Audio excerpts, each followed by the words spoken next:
At sa mga kapwa ko online seller, para sa inyo mga Lodi, ito ang dahilan kung bakit na tayo ay mag-check ng mabuti ng ating mga order sa ating Lazada online store or Shopee or ano pa man yan, TikTok.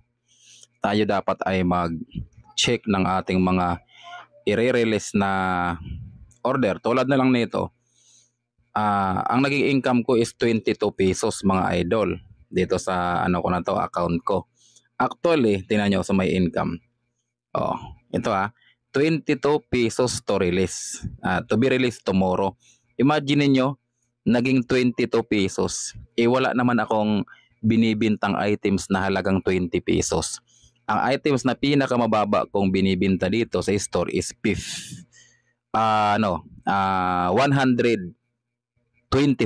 Yan. 125 ang pinakamababang items na binibinta ko dito. Pero tingnan nyo, paano nangyari nga meron akong 22 pesos na i-release sa aking earnings. So ibig sabihin, doon pa lang logi na ako ng 121. Diyan kayo mag-ingat mga idol.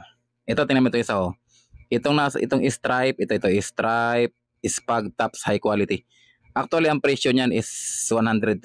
So nabawasan na yan ng shipping. Kaya naging malinis niyan is 103. So dapat 103 yan ang magiging earnings ko. Ganun dapat yan. Ito matindi. Ito Genie printed ramper. Yan. Tingnan nyo naman yung earnings. Negative 80. So ibig sabihin, ang binta ko kasi dito is mga nasa 280. Ibig sabihin, nag-negative 80 pa ako. Wala akong kinita. Nabawasan pa ako ng 80 pesos. Ganun mga idol. Kaya dapat tayo ay maging alerto sa ating mga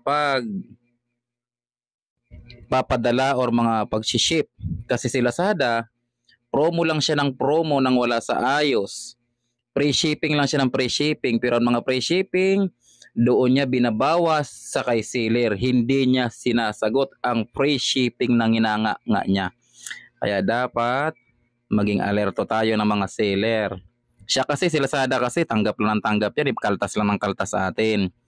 Kaya style natin dyan, kung may mga free shipping, wag tayo padala ng padala. Yan ay mga tips lamang. Ito, bibigyan ko kayo ng isang tips. Tulad na lang nito. Ito. Tingnan natin to Ito mga order sa akin. Ito to. Yan. Ito. Tulad na lang nito. Tingnan nyo yan.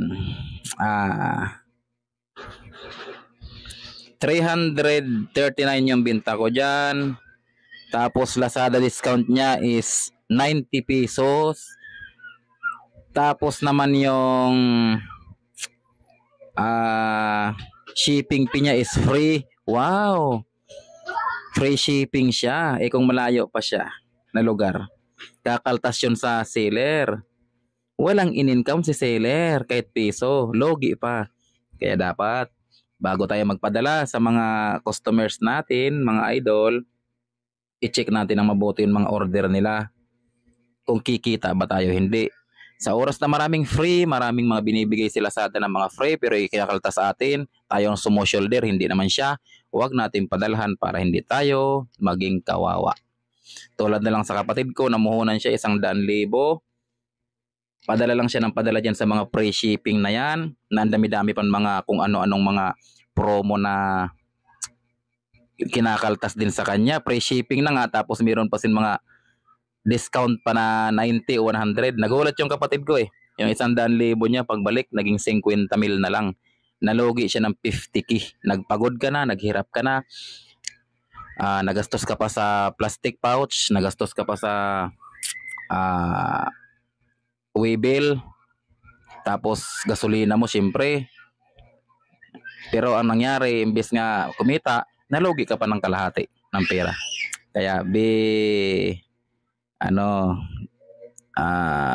mag-check talaga tayo ng mabuti. Wag padala ng padala lang porket mayroon kang order. Hindi nakakatuwa na magkaroon ka ng order na marami kung puro naman discounted tapos free shipping pa na ikaw ang shoulder. Di bali nang kukunti lang ang ma-order sa'yo, basta sigurado nga i-income ka. Ganon lang mga idol. Thank you.